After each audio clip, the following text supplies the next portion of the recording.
Tapi yang jadi masalah adalah komunikasi yang terjadi antara si karyawan dengan engine tersebut harus ada perantara di tengahnya. Mungkin proxy bahasa kerennya. Tuh kalau perusahaan sudah menjalankan AI itu mesti mulai baca-baca barangkali dari sekarang ya untuk ISO 42001. Terus ada lagi ada NIST, Cyber Security Framework, AI Risk Management Framework namanya. Itu ada juga, jadi banyak nih. Nah, mudah-mudahan sih sebenarnya diskusi ini bisa jadi awareness nih buat para organisasi ya, khususnya para CIO ya, untuk bisa melihat bahwa cara menangani AI adalah bukan main paranoid, tapi tentang bagaimana kita membangun policy.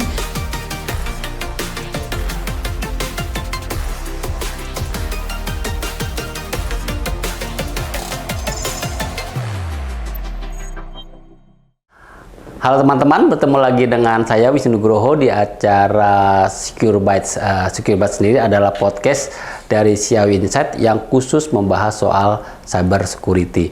Jadi di sesi kali ini kita akan ngebahas isu-isu cyber security terkini dan bagaimana cara untuk menjawab isu-isu tersebut. Seperti biasa, saya akan ditemani Pak Faisal Yahya, seorang pakar cyber security yang telah berkecimpung di area ini sejak 25 tahun yang lalu gitu ya. Jadi dari Pak Faisal kita akan banyak membahas apa sih yang terjadi di luar sana dan juga bagaimana solusinya. Semoga apa yang kami bahas memang relevan dengan keadaan di lapangan. Namun jika teman-teman IT leaders memiliki pertanyaan lain di luar yang telah kami diskusikan, silakan untuk mengirimkan pertanyaan tersebut ke email di hello@cioinsight.id atau mengirimkan DM ke LinkedIn atau Instagram kami. Nanti pertanyaannya masuk akan kami coba proses dan jawab di sesi Secure Bytes berikutnya. Dan jangan khawatir, teman-teman juga bisa meminta untuk anonim, jadi nama dan juga perusahaan teman-teman tidak usah disebutkan di acara ini saat kami membahas jawaban dari pertanyaan teman-teman. Pak Faisal, terima kasih sudah bergabung dengan Terima kasih Secure Bytes dari CIO Insight ini. Terima kasih udah diundang, bisa berpartisipasi di acaranya CIO Insight nih. Iya. Jadi kemarin udah tayang beberapa episode Pak, dan sambutannya juga banyak, jadi banyak yang bertanya kepada kami. Jadi terima kasih atas sharingnya dan semoga nggak bosan-bosan untuk sharing terus. Nggak, selalu always. Oke, Pak. Sekarang kita ingin ngebahas suatu topik yang menurut saya agak kekinian dan sangat relevan dengan keadaan luar sana, soal Gen AI. Kita pernah bahas sih Gen AI waktu di episode awal kalau nggak salah. Terakhir bagaimana Gen AI membuat jenis serangan dan juga volume serangan menjadi lebih besar. Tapi sekarang mungkin yang ingin saya bicarakan Gen AI dalam konteks data leakage atau apa ya nyebutnya. Jadi ini berangkat dari sebuah insiden di sebuah perusahaan fintech gitu Pak, yang ternyata dia mendapati bahwa ada source code mereka dan juga banyak informasi rahasia yang ternyata beredar di dark web. Ketika ditelusuri ternyata sumber kebocoran rahasia itu adalah penggunaan Gen AI oleh karyawannya gitu. Jadi karyawannya ternyata mencoba untuk meningkatkan produktivitas dengan menggunakan Gen AI, tapi ternyata secara tidak sengaja informasi yang bersifat rahasia itu ternyata masuk ke Gen AI application, kemudian ternyata malah bocor gitu ya, ataupun mungkin beredar di dunia luar sana. Jadi ini kan menjadi sebuah problematik sendiri gitu ya. Di satu sisi Gen AI bisa meningkatkan produktivitas, namun di sisi lain itu juga ternyata membuka pintu kebocoran data yang baru bagi perusahaan gitu. Nah, mungkin itu dasar dari diskusi kita. Tapi mungkin saya harus tanya dulu pertanyaan pertama, mungkin bagaimana sebenarnya Bapak melihat kondisi ini? Bagaimana melihat apakah memang perlu bagaimana keseimbangan antara tadi Gen AI untuk meningkatkan produktivitas dengan tetap menjaga risiko supaya ya data perusahaan, data properti yang rahasia perusahaan juga tidak beredar di dunia luar gitu. Oke, makasih Mas Wisnu. Pertanyaannya menarik. Jadi kita lihat sekarang di era perkembangan dari AI yang makin lama makin istilahnya intens dan banyak ya. Tapi kita bedain dulu nih sekarang. Jadi kita bedain ada sih sebagai AI engine-nya deh kita bilang ya, sederhananya ada AI engine. Terus ada AI vendor deh yang dia ada di tengah antara end user dengan si engine. Ya, kita lihat sekarang situs-situs banyak yang bermekaran kan, dia mengutip kata-kata AI gitu ya. Tapi mereka sebenarnya nggak bikin engine. Engine-nya ada yang di belakang. Nah, kita lihat kebocoran data yang terjadi lebih banyak karena kita menganggap semua situs-situs sama. Jadi kita perlu melihat sekarang ini engine-nya langsung atau intermediary. Mungkin bahasa kerennya broker kali ya kita bilang. Boleh ya kita ngutip izin pakai kata broker ya. Jadi dia masuk di tengah antara si engine dengan user. Nah, sekarang permasalahannya mungkin kita trust lah pemain dari sisi AI, pasti mereka udah punya proteksi sedemikian rupa. Tapi yang di tengah ini gimana gitu ya? Nah, bisa jadi kalau kita tidak hati-hati, ada fitur-fitur baru, ada foto-foto yang bisa di-generate, tapi nggak tahu belakangnya ternyata si engine itu sendiri. Tapi di tengah-tengah brokernya bisa memanipulasi data. Nah, concernnya itu. Jadi kita tidak melihat hanya dari sisi engine-nya, tapi kita melihat yang in between-nya nih. Karena sekarang banyak sekali kalau dicari di mana-mana. Di aplikasi store juga, Play Store, App Store, banyak semuanya AI. Tapi belakangnya pakai apa? Ujung-ujungnya engine-nya sama. Gitu. Nah, sekarang ini kalau kita lihat fenomena pengembangan ini lebih kepada edukasi nih. Ke sisi si penggunanya, ke sisi karyawannya. Bahwa fungsi AI itu tidak bisa disamakan dengan yang lainnya. Jadi harus ada perbedaan. Jadi kalau kita balik tadi pertanyaannya terkait dengan apa nih trending perkembangannya, itu menjadi satu potensi celah keamanan baru, Mas Wisnu. Kalau tadi dibilang dari sisi data leak itu bisa terjadi di mana aja tuh di tengah-tengah prosesnya. Itu kan supply chain ya, kalau kita ngomong dari end user sampai ke sisi engine tuh kan ada alur tuh. Nah, gimana nih ke tengah-tengahnya? Jadi sekarang ini harus membangun awareness nih perusahaan-perusahaan, organisasi pada umumnya harus lebih melihat apakah alur lini fungsi ini aman. Gitu. Jadi mungkin itu untuk bisa menjawab dulu untuk pertanyaan. Nanti kita sambil ngobrol dengan pertanyaan lainnya. Oke, berarti kan emang saya juga sebagai karyawan lah ya kan juga sering menggunakan itu dan memang seringkali saya menggunakan itu untuk misalnya merangkum dokumen lah ya. Oke. Saya upload ke itu dan dapat itu kan meningkatkan produktivitas. Apakah berarti memang cara itu sudah tidak boleh lagi kalau untuk perusahaan-perusahaan gitu? Apakah langsung cut semua, nggak boleh perusahaan karyawan menggunakan layanan itu, atau boleh tetapi itu kira-kira pilihan apa yang bisa dimiliki perusahaan saat ini? Kita mesti melihat dulu apakah perusahaan-perusahaan itu punya alokasi investasi untuk membangun AI-nya. Itu dulu pertama.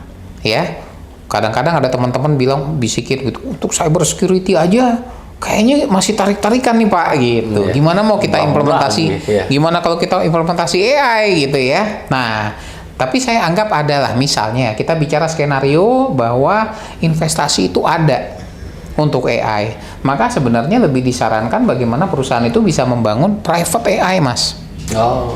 Jadi engine itu on-premise atau walaupun cloud itu tetap pribadi punya mereka. Pribadi punya. Jadi datanya itu nanti kalaupun memang harus di-train, dia akan pakai di alokasinya AI itu. Istilahnya kalau kita bilang Edge AI. Edge itu EDGE ya. Edge AI ya kita bilang istilahnya. Nanti dia dibangun terlepas nanti ada arsitekturalnya, mungkin terlalu kompleks ya kalau kita angkat sekarang, tapi itu bisa tuh kita bangun seperti itu kalau memang ada pendanaan. Nah, sekarang kalau nggak ada gimana? Nah, kalau nggak ada, ya mungkin bisa mempergunakan engine yang ada sekarang, tapi yang jadi masalah adalah komunikasi yang terjadi antara si karyawan dengan engine tersebut harus ada perantara di tengahnya, mungkin proxy bahasa kerennya. Ya, sehingga perusahaan bisa menjamin dalam tanda petik bahwa setiap informasi yang dikirim dari dalam keluar itu selalu dikontrol, selalu ada pengawasan. Khususnya kalau kita bicara regulator, mungkin aja nanti regulator akan ngeluarin tuh peraturannya bahwa nggak boleh karyawan mengirimkan data-data ke dalam, data-data dari dalam keluar. Kita nggak bicara terkait dengan data pribadi aja nih, tapi intellectual property perusahaan, yang mana buat beberapa perusahaan itu bernilai tak terhingga. Betul. Karena kalau dia terjadi kebocoran intellectual property, maka selesai bisnisnya. Iya. Ya aku juga tadi tuh misalnya ada seorang orang finance gitu ngupload data gaji karyawan kemudian untuk melihat datanya, untuk melihat trennya seperti katanya gitu. Itu kan berarti dia mengirimkan data sangat rahasia itu keluar, yang berarti membuka resiko kemana-mana gitu ya Pak. Betul. Jadi itu kan modelnya mungkin AI-nya nggak ngelik datanya, tapi AI-nya belajar nanti level manager tuh gajinya segini gitu loh. Apalagi level manager untuk perusahaan itu gitu. Kalau nanti ada orang bikin query berapa gaji rata-rata PT yang tadi gitu ya, itu keluar dong. Wah, berarti itu termasuk apa gitu.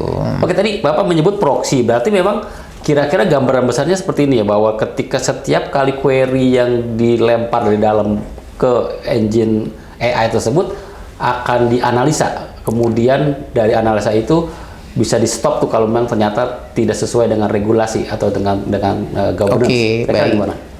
Jadi tadi kan kita ngomongin broker ya. Iya. Ada yang di tengah-tengah. Masalah leak di mana-mana itu trending bakal berubah. Tapi sekarang ini bisa kita lihat kebocoran itu bisa aja terjadi in between dua komunikasi ini. Sehingga yang saya sarankan adalah bagaimana perusahaan bisa membangun in between itu tapi internal. Oke.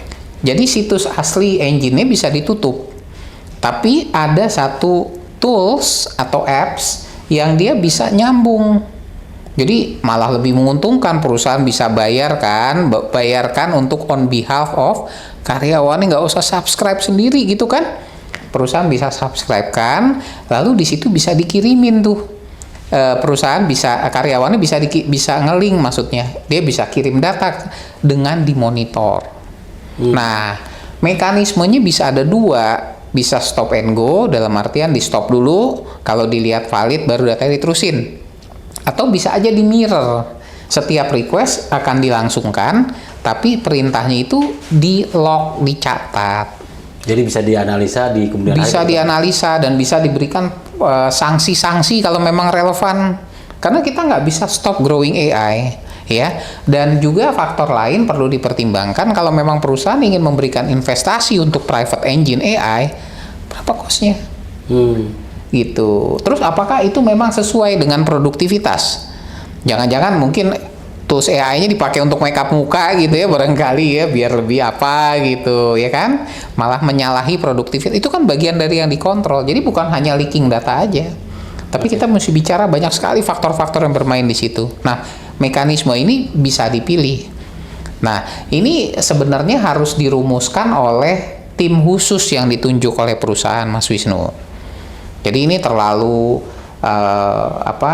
naif kalau memang itu diputuskan oleh pihak luar terkait implementasi AI. Jadi harus ada yang disebut governance AI, Mas.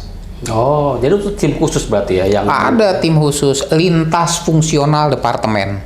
Jadi bukan orang IT nih yang Better jangan. Kenapa kita harus ambil dari lintas fungsional?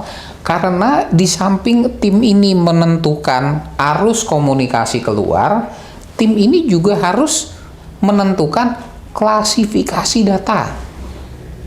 Oke. Nah, klasifikasi data ini yang menyebabkan ini boleh dilanjutin apa tidak. Oh, oke. Jadi level of confidentiality dari perusahaan itu harus ditentukan oleh tim internal, nggak boleh oleh eksternal. Karena eksternal itu kurang paham esensi data gitu. Jadi tiap divisi itu memiliki kewenangan untuk bisa menentukan ini data yang boleh, ini data yang tidak boleh. Betul. Ini data yang Termasuk di dalamnya ada faktor intellectual property. Dari sisi intellectual property itu seperti apa? Itu yang perlu kita kaji lebih dalam. Oke. Nah, sementara kalau tim security seperti apa, Pak? Apakah memang dia hanya menjaga proxy tersebut untuk menganalisa, atau ada mekanisme lain untuk menjaga keamanan data? Mungkin pertanyaan saya kan, ya tadi data kan bisa dikirim keluar masuk secara lebih bebas, secara bebas lah ya, walaupun dari proxy, tapi setidaknya ada lalu lintas data masuk ke dalam dari dalam keluar ke dalam gitu kan ya. Lalu bagaimana mekanisme dari yang perlu dilakukan oleh tim SOC untuk tim security untuk melihat bahwa ya data itu emang normal gitu, ataupun tidak ada kebocoran data dari proses lalu lintas data yang keluar masuk itu. Oke, baik. Untuk membentuk normal atau tidak, menentukan normal atau tidak normalnya, kita harus punya namanya baseline. Oke. Ya, baseline itu adalah traffic usualnya seperti apa, modelnya seperti apa. Jadi kita punya juga baseline harus merefer kepada policy perusahaan. Oke? Nah, jadi kita lihat traffic yang sehat ya Mas ya. Kita ambil kata-kata sehat ya. Dalam artian traffic tidak mengandung data konfidensial, tidak mengandung intellectual property, itu biasanya size-nya berapa? Kita bisa monitor. Nah, kalau terjadi anomali di luar dari trending itu, perlu dipertanyakan nih. Pertama, dipertanyakan siapa yang memproses. Kedua, jam berapa itu dikirimkan. Oke. Ketiga, lokasinya barangkali kalau memang itu relevan untuk investigasi. Ya. Nah, lalu yang keempat, jumlah tokennya. Jadi AI itu ada token ya. Semakin besar tokennya, berarti data yang bolak-balik ini makin tinggi. Jadi ada keunikan kalau di AI kita bicara token. Jadi pemakaian tokennya kita bisa tahu. Nah, itu bisa dipakai untuk auditnya juga, untuk cross check. Intinya kita perlu pastiin nih, ada anomali nggak? Dan untuk penemukan anomali itu harus ada baseline dulu gitu ya. Harus ada baseline. Ketika normal seberapa nanti, sehingga ketika terjadi anomali kita bisa lihat dari peningkatan signifikan dari nilai normal tersebut. Dan tidak semua peningkatan itu merupakan indikasi serangan. Bisa aja karyawannya makin banyak. Oh iya, betul. Iya kan? Atau lagi deadline mereka banyak melakukan. Nah, kadang-kadang misalnya akhir bulan tutup buku, end of month dan sebagainya. Mungkin dia butuh AI barangkali dan sebagainya itu. Nah, sekarang ini yang paling penting adalah kontrol mekanisme. Karena dengan adanya AI itu akan menginvite resiko. Ya, untuk menekan resiko karena tidak bisa dihilangkan, perlu kita lakukan penerapan kontrol. Nah, jadi perusahaan harus pertama mengidentifikasi mengidentifikasi resikonya dulu. Lalu dari resiko dia tahu perlu kontrol apa. Nah, sekarang ini banyak sekali framework yang sudah mulai ada ya. Ada apa? ISO 42001 itu suplemen nanti bakalan jadi, bukan suplemen, nanti bakalan jadi dua tuh dengan ISO 27001. Kalau perusahaan sudah menjalankan AI itu mesti mulai baca-baca barangkali dari sekarang ya untuk ISO 42001. Terus ada lagi ada NIST, Cyber Security Framework, AI Risk Management Framework namanya. Itu ada juga, jadi banyak nih. Nah, jadi untuk membuat kontrol tadi jangan trial and error. Ya. Harus mengacu kepada framework karena kan itu sudah diteliti oleh para pakar ya di sana gitu. Kita tinggal pakai, dan sejauh ini kalau pendekatan saya pribadi, saya nggak pernah menganggap diri saya pakar untuk bisa bikin semuanya itu sendiri gitu. Saya selalu refer kepada rujukan internasional karena memang background saya akademisi. Jadi kalau akademisi itu kita mesti punya standing point-nya kemana gitu, nggak bisa kita langsung berucap gitu ya. Seperti itu Mas Wisnu. Nah, sekarang tadi kan Bapak menyebut bahwa itu ada banyak layanan di luar sana sebagai broker-broker tersebut gitu. Nah, ketika sebuah perusahaan memutuskan untuk kita akan memakai layanan Anda gitu, sebenarnya apa hal-hal penting yang harus menjadi checklist dari perusahaan tersebut? Maksudnya soal security-nya, soal datanya, bagaimana, apa yang perlu dilakukan perusahaan? Nah, pertama kita harus memastikan bahwa data yang kita kirimkan, yang kita proses itu tidak dipergunakan untuk training data si AI. Oh, oke. Sehingga istilahnya kita sebut dengan zero retention. Nah, zero retention ini artinya kita memastikan kepada si vendor tertulis, Mas. Ada perjanjian yang tertulis. Si broker ini ya, kalau untuk AI engine ini biasa mereka nggak mau, ya kan? Mau pakai enggak gitu ya istilahnya. Tapi kita harus memastikan ada gatekeeper nih, Mas. Gatekeepernya itu tadi. Jadi kita bikin perjanjian dengan si broker kalau memang perusahaannya nggak bisa bikin sendiri. Jadi istilahnya kontrolnya itu mau di outsource atau mau dibikin sendiri gitu. Apa yang kita sebutin di kontrol tulis dalam dokumentasi. Tapi kita bisa mengoutsource, tapi akuntabilitas tetap ada di kita. Jadi artinya walaupun dokumennya itu tanda tangan udah berapa meter aja barangkali gitu ya, tetap kita yang harus kita nggak boleh denial kalau begitu. Makanya kalau dilihat progres ke depan, alangkah bagusnya kalau perusahaan menambah maturity levelnya untuk juga membangun yang disebut private AI. Private AI yang kemudian nanti disesuaikan ya. Jadi nanti nih ilmunya AI itu nggak cuma di IT, Mas, tapi di semua departemen minimal untuk mentrain AI. Sekarang kan setiap perusahaan tuh punya playbook atau SOP lah ya untuk terkait insiden keamanan dan segala macam. Nah, dengan adanya ketika pemanfaatan Gen AI ini, apakah mereka perlu membuat playbook baru gitu? Oke. Ini menarik ya, karena kalau kita bilang playbook itu cara kita memberikan respon terhadap ancaman. Nah, playbook yang sekarang dibikin sebagian besar ya, walaupun nggak bisa digeneralisir secara umum, sebagian besar itu difokuskan dari luar ke dalam. Sekarang saatnya kita pikirin playbook untuk dalam keluar gimana. Itu yang pertama ya. Jadi perusahaan tuh harus menyusun playbook yang bisa terkait dengan AI. Misalnya tadi dia udah bikin broker, tiba-tiba ada karyawannya ngirim prompt AI, dibaca, tapi karyawannya denial, itu bukan saya yang ngirim, memang dari komputer saya. Nah, gimana kita memberikan respon? Itu semua tercantum di situ. Jadi kita fokus pada skenario-skenario. Dan sekarang ini boleh dibilang dalam kurun waktu beberapa tahun ke depan, AI itu akan melakukan banyak sekali inovasi-inovasi yang harus kita tambahkan ke playbooknya untuk menekan resiko. Supaya resikonya itu bisa dikontrol. Karena kan kita nggak bisa main blok semuanya aja gitu kan. Itu tutup semuanya aja gampang. Sama kalau dulu ada orang bilang sama saya, Pak, kalau mau aman 100% pakai apa? Gunting, saya bilang. Kok pakai gunting? Kabelnya cari, potong kabelnya, udah kelar. Seperti itu kalau dulu ya kita bilang. Tapi kan kalau sekarang itu arus data itu nggak cuma dari corporate network, mobile phone bisa. Nah, sejauh mana kita bisa mengakses, bisa menyentuh tuh Mas Wisnu sampai ke situ, itu kompleksitas baru.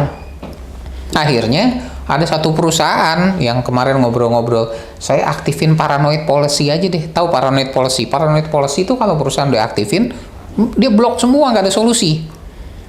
Tutup aja semuanya. Jadi orang nggak boleh akses ini itu, di aplikasi, di endpointnya di blok segala macam. Saya bilang sekarang karyawan tuh pandai loh. Kalau sekarang dari corporate network di blok, kalau difoto dengan handphone gimana? Terus dikirim ke AI. AI bisa rubah itu jadi teks. Nah, itu kan jadi satu tantangan. Nah, mudah-mudahan sih sebenarnya diskusi ini bisa jadi awareness nih buat para organisasi ya, khususnya para CIO ya, untuk bisa melihat bahwa cara menangani AI adalah bukan main paranoid, tapi tentang bagaimana kita membangun policy yang tentunya kan edukasi internal kan harus harus ada dulu bentuk yang tadi ada governance-nya, ada governance AI. Orang-orang lintas departemen dipilih yang jago-jago gitu. Seperti itu Mas. Tapi kira-kira apa Pak langkah demi langkahnya untuk tadi memiliki sebuah playbook yang relevan dengan perkembangan saat ini? Apa langkah pertama? Mungkin tadi membentuk tim mungkin salah satunya ya kali ya. Tapi kira-kira apa yang langkah-langkah yang bisa dilakukan gitu?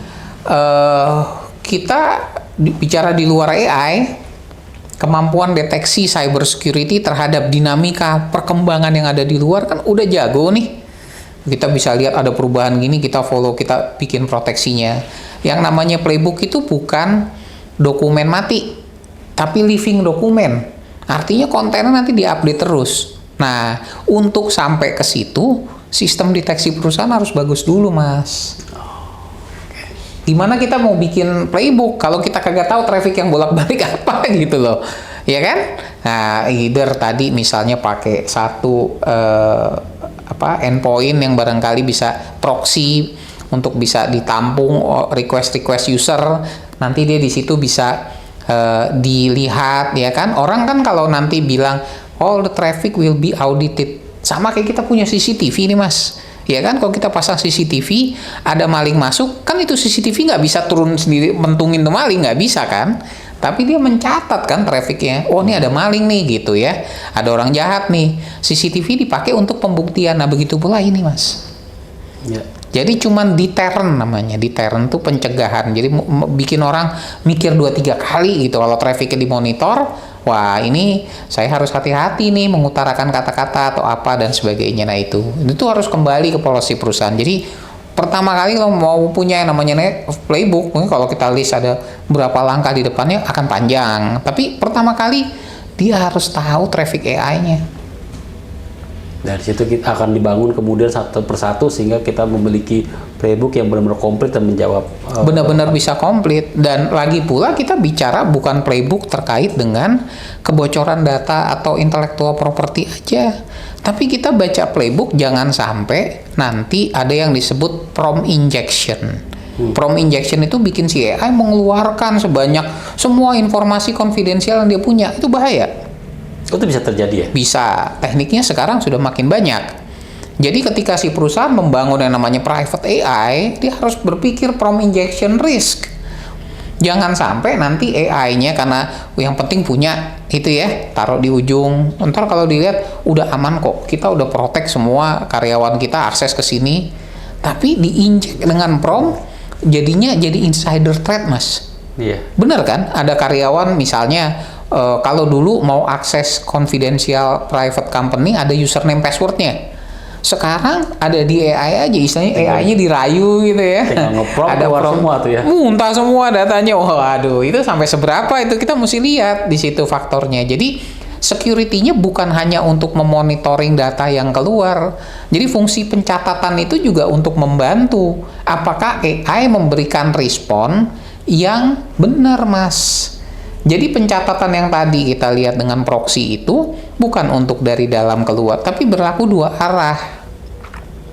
Jadi kalau AI-nya mengeluarkan data-data yang tidak boleh, maka filtering bisa terjadi di situ. Sekaligus improving engine si AI.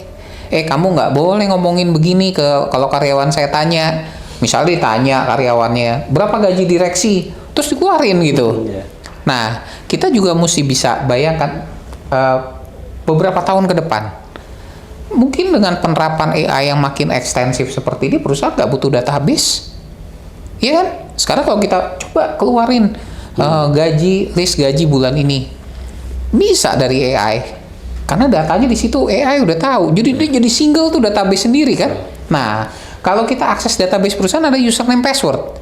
Kalau ini kan, coba bayangin. Semuanya kan bisa merata. Jadi kita lihat proses evolusi nanti yang ada ke depan. Bahwa bisa aja nanti jadi kontainer data. Makanya kalau ada perusahaan-perusahaan bilang private AI terlalu mahal Pak. No, for now yes, maybe. Tapi coba deh dilihat kenyataan berapa tahun ke depan. Dimana kita lihat sekarang berapa besar data yang kita simpan di database dan berapa besar data yang di AI simpan. Coba lihat nanti perubahannya. Oke.